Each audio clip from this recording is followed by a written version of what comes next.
Hello guys, welcome to our channel Learnify. तो आज की वीडियो का जो टॉपिक है वो है एक्सरसाइज 2.3। लास्ट वीडियो में हम लोगों ने एक्सरसाइज 2.2 की थी। अगर वो किसी ने वीडियो नहीं देखी तो हमारी जो इस वीडियो की डिस्क्रिप्शन है इसमें लिंक लगा है, उसका आप जाके देख सकते हैं। अपनी एक्सरसाइज 2.3 स्टार्ट करने से पहले हमें कुछ जो टॉपिक्स हैं उनके बारे में पता होना चाहिए। सबसे पहले हमारे पास आ जाता है रेडिकल, रेडिकल्स एंड रेडिकेंट्स।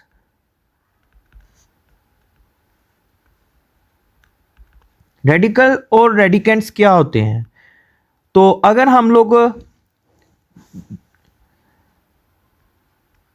इस फॉर्म की बात करें जो कि nth रूट ऑफ ए, इसकी बात करें तो इसमें हमें ये जो फॉर्म है ये हमारी होगी रेडिकल फॉर्म, या इसको हम कहेंगे रेडिकल्स। और अगर हम लोग बात कर लें कि इसके अंदर जो हमारे पास ये वाला साइन है इसको हम लोग क्या कहेंगे? इसको हम बोलेंगे रेडिकल साइन। रेडिकल साइन, इस अंडर रूट को हम लोग रेडिकल साइन कहते हैं। और उसके बाद अगर हम लोग बात करें इसके अंदर जो अंडर रूट के ऊपर n है जो कि आपको यहां पे नजर आ रहा है, इसको हम लोग कहते हैं ये हमारा इंडेक्स ऑफ रेडिकल है। Index of radical. तो अब इसमें रेडिकेंट कहां से आया?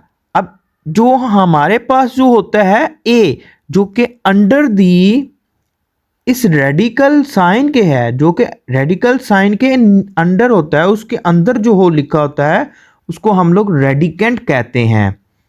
मतलब कि यहां पे जो हमारे पास इस एग्जाम्पल की बात की जाए तो यहां पे हमारे पास ए जो है वो रेडिकेंट आ जाएगा। ओके, उसके बाद हमारे पास एक और पॉइंट आ जाता है radical and exponential form. Radical and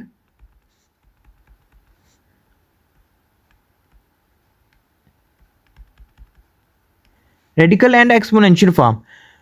तो अगर हम लोग बात करें सेम इसी एग्जाम्पल को आगे लेके चलें तो हमारे पास एग्जाम्पल कुछ इस तरह है nth रूट ऑफ ए। तो इस फॉर्म की अगर बात करें तो ये हमारे पास आ जाती है रेडिकल फॉर्म। तो अगर हम लोग इसी के ऑपोजिट देखें ए की पावर 1/n, ये भी इसी के इक्वल ही होती है, लेकिन हम लोग इस फॉर्म को एक्सपोनेंशियल फॉर्म कहते हैं क्योंकि हमारी जो ये फॉर्म इसके अंदर जो पावर है वो एक्सपोनेंट है, इसलिए इस फॉर्म को हम लोग एक्सपोनेंशियल फॉर्म कहते हैं। तो आगे अगर हम लोग मूव ऑन करें अपने जो सवाल हैं, अपने जो एक्सरसाइज 2.3 के अंदर सबसे पहला जो उन्होंने हमें सवाल दिया है वो कुछ इस तरह है कि उन्होंने हमें कहा है कि आपने जो भी रेडिकल एक्सप्रेशन है उसको आपने एक्सपोनेंशियल के अंदर कन्वर्ट करना है, और जो भी एक्सपोनेंशियल नोटेशंस हैं उनको आपने रेडिकल नोटेशंस के अंदर कन्वर्ट करना है।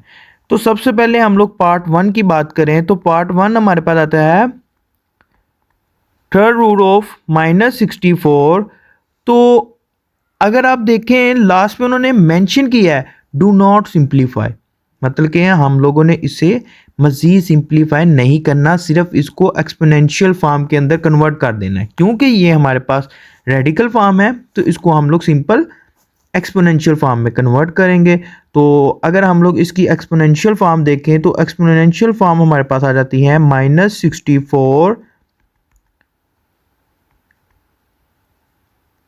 -64 रेज़ पावर 1/3। तो अगर हम बात करें अपने पार्ट 2 की तो वो हमारे पास है 2 रेज़ पावर 3/5। तो ये जो फॉर्म है हमारे पास ये एक्सपोनेंशियल फॉर्म है, तो इसको हम लोग कन्वर्ट करेंगे रेडिकल फॉर्म के अंदर। तो अगर इसको हम लोग रेडिकल फॉर्म के अंदर कन्वर्ट करें तो अगर इस पे गौर किया जाए जो भी इस साइन के इस जगह पे है, जो इस रेडिकल का इंडेक्स है वो ओवर के नीचे आता है। तो अगर हम लोग इस वाले के अंदर बात करें तो यहाँ पे क्या होगा कि जो हमारा 5 है वो रेडिकल साइन के इस जगह पे आएगा और ये जो पावर है ये 2 के ऊपर आ जाएगी। ठीक है, तो ये हमारी बन गई रेडिकल फॉर्म।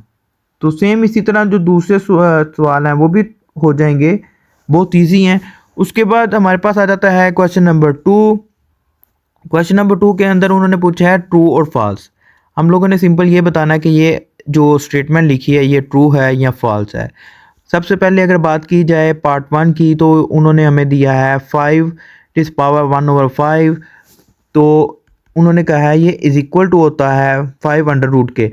तो अगर हम लोग बात करें कि रेडिकल साइन जो है इसका इंडेक्स कुछ भी नहीं है, तो ये बाय डिफ़ॉल्ट यहाँ पे 2 होता है। तो अगर हम लोग इस चीज़ की बात करें, इसको कन्वर्ट करें, अगर रेडिकल इस एक्सपोनेंशियल फॉर्म को हम लोग रेडिकल फॉर्म के अंदर कन्वर्ट करें तो ये हमारे पास क्या आएगी 5/5 अंडर रूट 5। तो ये कुछ इस तरह बनेगी कि तो क्या ये जो है ये इसके इक्वल है? नहीं, ये बिल्कुल इसके इक्वल नहीं है। तो हम लोग कहेंगे ये स्टेटमेंट आपकी फॉल्स है। उसके बाद हमारे पास आ जाता है क्वेश्चन नंबर 3 जो है हमारे पास आ गया,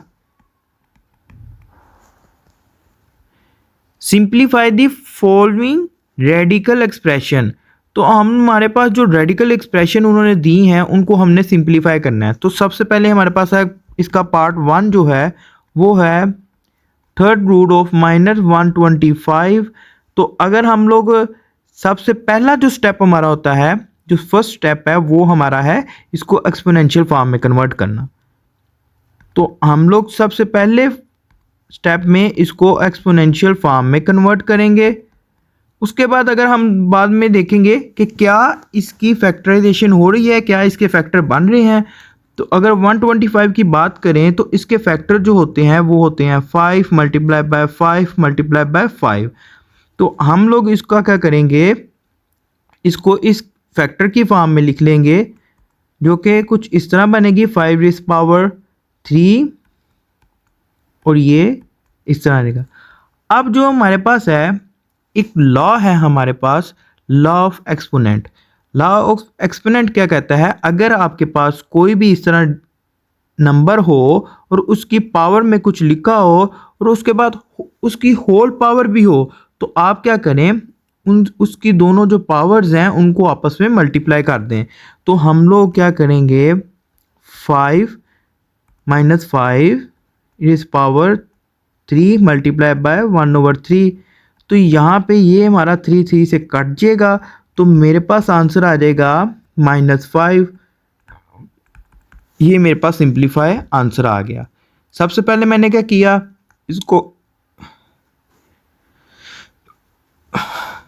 इसको एक्सपोनेंशियल फॉर्म में कन्वर्ट किया। कन्वर्ट करने के बाद मैंने फैक्टराइजेशन की। फैक्टर बनाने के बाद मैंने पावर्स को आपस में मल्टीप्लाई किया और फिर कैंसलेशन की। कैंसलेशन करने के बाद मेरे पास सिंप्लीफाइड आंसर आ गया। उसके बाद अगर हम लोग बात करें इसी सवाल के पार्ट नंबर 3 की, उसके अंदर उन्होंने हमें क्या दिया हुआ है 5th रूट ऑफ 3/32। तो अगर हम लोग इसको सॉल्व करने लगे तो सबसे पहले हम लोग क्या करेंगे, इसको एक्सपोनेंशियल फॉर्म के अंदर कन्वर्ट करेंगे। उसके बाद हमारे पास क्या आता है कि इसकी फैक्टराइजेशन करो। क्या 3 के फैक्टर बन सकते हैं? नहीं। 2 के फैक्टर 32 के फैक्टर बन सकते हैं? बिल्कुल बन सकते हैं। और इसके फैक्टर क्या होंगे हमारे पास 2 multiply by 2 multiply by 2 multiply by 2 multiply by 2, ये हमारे पास फैक्टर आ गए। तो अब इनको मैं क्या करूँगा, इस 32 की जगह पे लिख दूंगा। तो मेरे पास आ जाएगा 3 divided by 2 is power 5 whole power 1/5। अब यहाँ पे मज़ीद मेरे पास एक एक्सपोनेंशियल लॉ है, वो मुझे क्या कहता है कि अगर आपकी दो नंबर्स जो हैं वो डिवाइड हो रहे हैं और उनकी एक होल पावर है, तो आप क्या कर सकते हो, उनकी अलग-अलग पावर लिख सकते हो। जिस तरह के 3 की पावर 1/5 डिवाइडेड बाय 2 की पावर 5 मल्टीप्लाई बाय 1/5। अब यहाँ पे क्या होगा, 5 5 से कट जाएगा और मेरे पास आंसर क्या आ जाएगा, 3 इज पावर 5 डिवाइडेड बाय 2। तो अब मैं क्या करूँगा, इसको रेडिकल फॉर्म के अंदर कन्वर्ट कर दूंगा।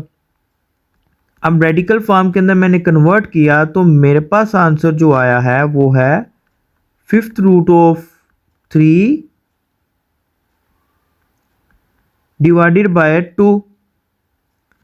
अब इससे आगे मज़ीद मेरा सवाल जो है वो सिंप्लीफाई नहीं हो सकता, तो मैं कहूँगा कि ये मेरा जो है फाइनल आंसर है। तो ये थी हमारी आज की वीडियो। अगर किसी को वीडियो अच्छी लगी हो तो लाइक लाजमी कीजिएगा, चैनल को सब्सक्राइब करना मत भूलिएगा। Thank you so much for watching.